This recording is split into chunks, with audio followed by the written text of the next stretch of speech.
उधर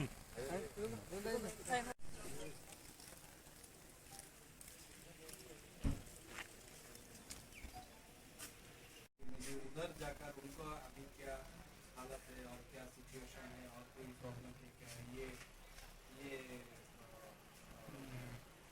देखना चाहिए और जस्ट दोनों तरफ से कोई अभी कोई दिक्कत है ट्रेड में कोई दिक्कत प्रॉब्लम नहीं है।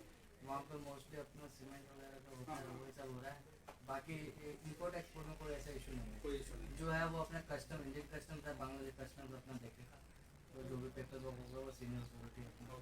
तो आपके बीच में कोई अभी हमारे बीच में कोई इशू नहीं, कोई इशू नहीं क्योंकि यहाँ पे इतना ट्रेड तो होता नहीं है। हाँ जो है वो आराम से चल रहा है, कोई ऐसा कोई इशू नहीं। सब कुछ इधर से जाता कुछ ये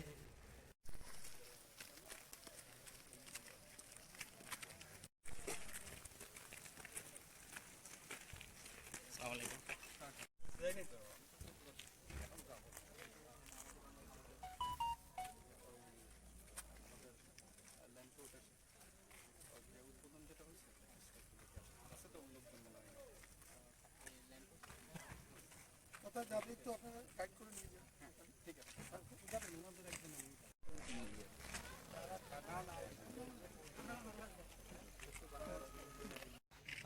ধন্যবাদ সকলকে। আমি আপনাদের মাধ্যমে বিলিনিয়াবাসীকে বাংলাদেশের পক্ষ থেকে শুভেচ্ছা জানাচ্ছি। আজকে আমি এই ত্রিপুরায় নিযুক্ত বাংলাদেশের সহকারী হাইকমিশনার আরিফ মোহাম্মদ আজকে বিলিনিয়া সফর করেছি। এটা আমার এখানে দ্বিতীয়বার আসা। এর আগে গত বছর একবার এসেছিলাম, আর এবছর আরেকবার আসা হলো। তো এখানে আসাটা বরাবরই আমার জন্য খুব আনন্দের এবং খুব স্মৃতি বিজড়িত, কারণ বিলোনিয়ার সঙ্গে বাংলাদেশের সম্পর্কটা একেবারেই নারীর। এখানকার মানুষ যারা আছেন, প্লাস পাশাপাশি আমাদের এই অঞ্চলের মানুষ, বাংলাদেশ অংশের যারা আছেন, তারা সকলেই ওতপ্রোতভাবে একে অপরের সাথে জড়িত। সবসময় বিভিন্ন প্রয়োজনে বিভিন্ন ওকেশনে আসা যাওয়া আছে। এটা একটা আনন্দের বিষয়। সামনের দিনগুলোতে এই দুই অঞ্চলের মানুষের ভিতরে এই আসা যাওয়া এবং সম্পর্কের সৌহার্দ্যতা যেন আরও বৃদ্ধি পায়, সেই প্রত্যাশা রাখছি। এবং এখানে আজকে এসে আমি মূলত আমাদের বাংলাদেশ অংশে যে কিছুদিন আগে আমাদের স্থলবন্দর কর্তৃপক্ষের যে বিলোনিয়া স্থলবন্দর যেটা উদ্বোধন করা হলো, সেটা একটু পরিদর্শন করলাম। এবং এখানে আসার একটা বড় বিষয় হচ্ছে যে যেহেতু আমাদের বাংলাদেশ অংশেও আমাদের এখানে যারা আধিকারিক রয়েছেন, তারা অনেকেই নতুন অফিসার হিসেবে এখানে যোগদান করেছেন। তো তাদের সঙ্গে দেখা করা এবং তাদেরকে এই আমাদের এই দুই অঞ্চলের যে সম্পর্কের গুরুত্ব, সেই বিষয়গুলো তুলে ধরা তা আমার কাছে জরুরি মনে হয়েছে। তো এই জন্যই আসলে একটু যাওয়া এবং সেই সকলের সঙ্গে দেখা করা এবং প্রয়োজনীয় দিক নির্দেশনা দেয়া।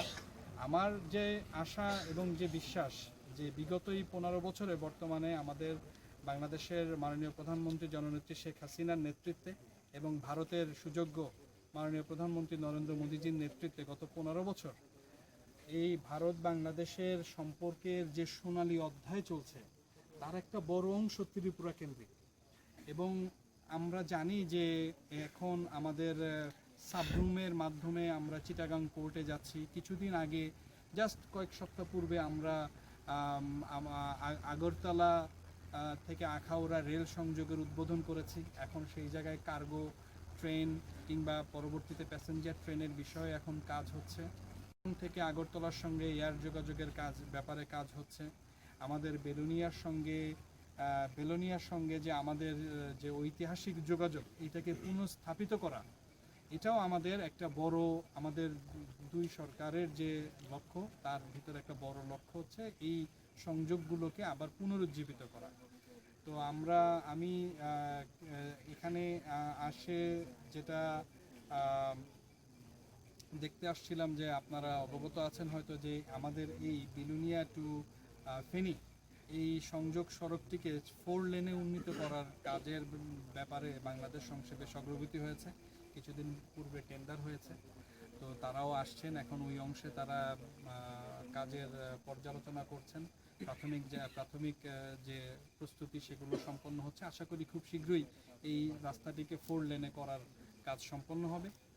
আর আমি আপনাদের মাধ্যমে এই মেসেজটা দিতে চাই বিলোনিয়াবাসীকে, যে যোগাযোগটা, যে ঐতিহাসিক যোগাযোগটা দুই অঞ্চলের মধ্যে ছিল এবং আছে, সেটা যেন ভবিষ্যতেও আরও বড়ভাবে আমরা যেন বিকশিত করতে পারি।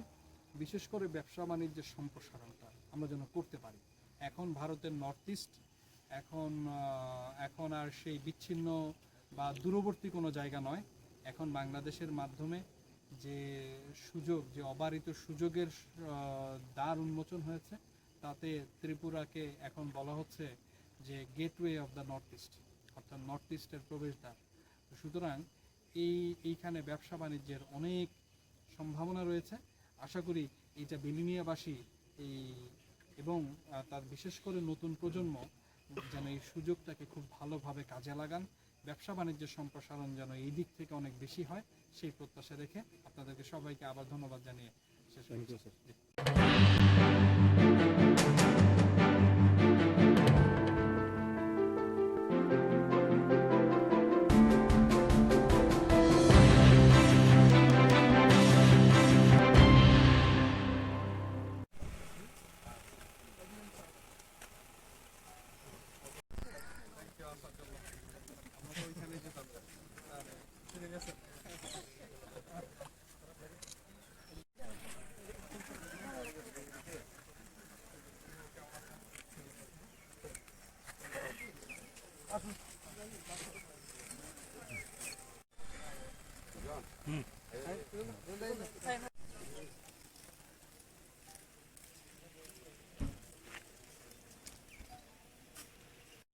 उधर जाकर उनको अभी क्या हालत है और क्या सिचुएशन है और कोई प्रॉब्लम है क्या, ये देखना चाहिए। और जस्ट दोनों तरफ से कोई अभी कोई दिक्कत है? ट्रेड में कोई दिक्कत प्रॉब्लम नहीं है। वहाँ पे मोस्टली अपना सीमेंट वगैरह का होता है, वही सब हो रहा है। बाकी इंपोर्ट एक्सपोर्ट में कोई ऐसा इशू नहीं है। कोई इशू नहीं जो है वो अपना कस्टम, इंडियन कस्टम था, बांग्लादेश कस्टम अपना देखेगा। तो जो भी पेपर वर्क होगा वो सीनियर अथॉरिटी अपना। तो आपके बीच में कोई अभी हमारे बीच में कोई इशू नहीं है, कोई इशू नहीं? क्योंकि यहाँ पे इतना ट्रेड तो होता नहीं है। हाँ, जो है वो आराम से चल रहा है, कोई ऐसा कोई इशू नहीं। सब कुछ इधर से जाता कुछ ये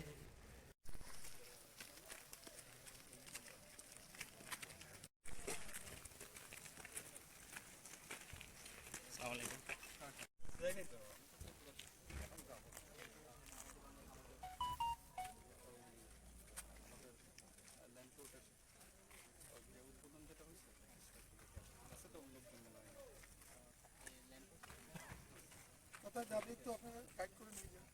ঠিক আছে, যাবেন ওনাদের একজন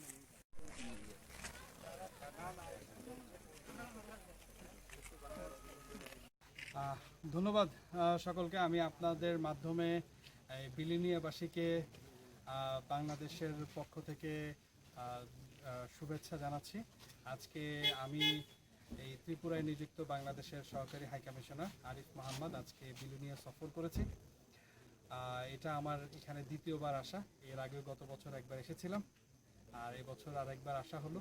তো এখানে আসাটা বরাবরই আমার জন্য খুব আনন্দের এবং খুব স্মৃতি বিজড়িত, কারণ বিলোনিয়ার সঙ্গে বাংলাদেশের সম্পর্কটা একেবারেই নারীর। এখানকার মানুষ যারা আছেন, প্লাস পাশাপাশি আমাদের এই অঞ্চলের মানুষ, বাংলাদেশ অংশের যারা আছেন, তারা সকলেই ওতপ্রোতভাবে একে অপরের সাথে জড়িত।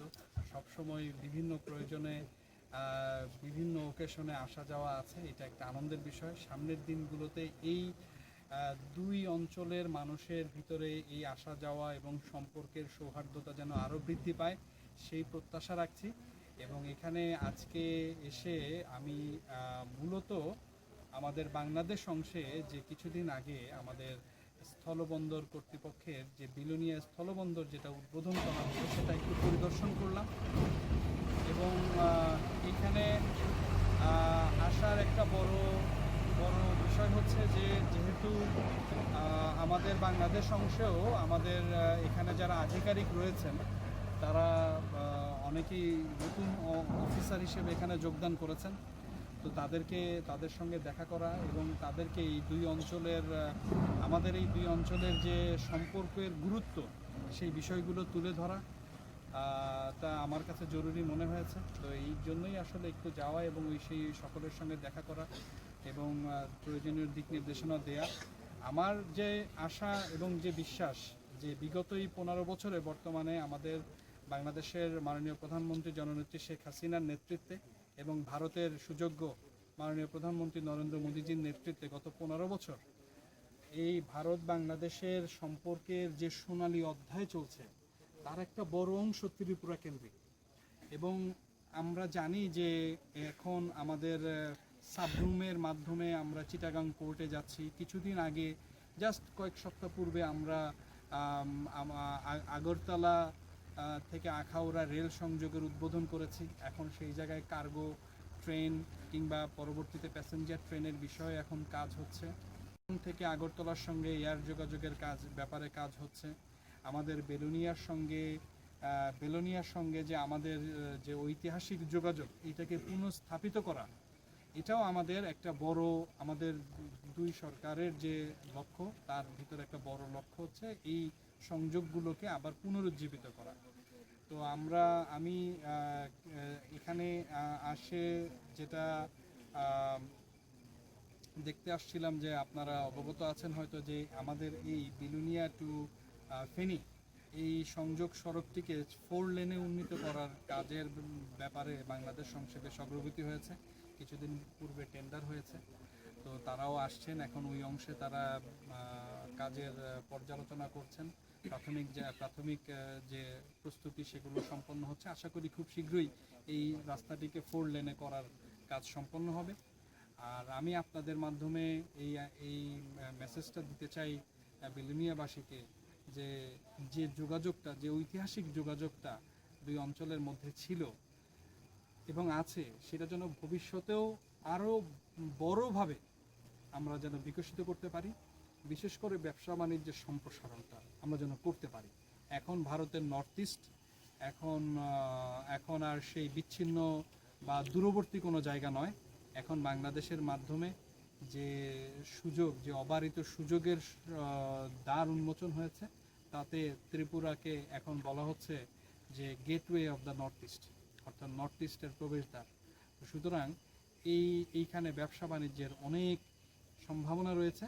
আশা করি এইটা বিলুনিয়াবাসী এবং তার বিশেষ করে নতুন প্রজন্ম যেন এই সুযোগটাকে খুব ভালোভাবে কাজে লাগান।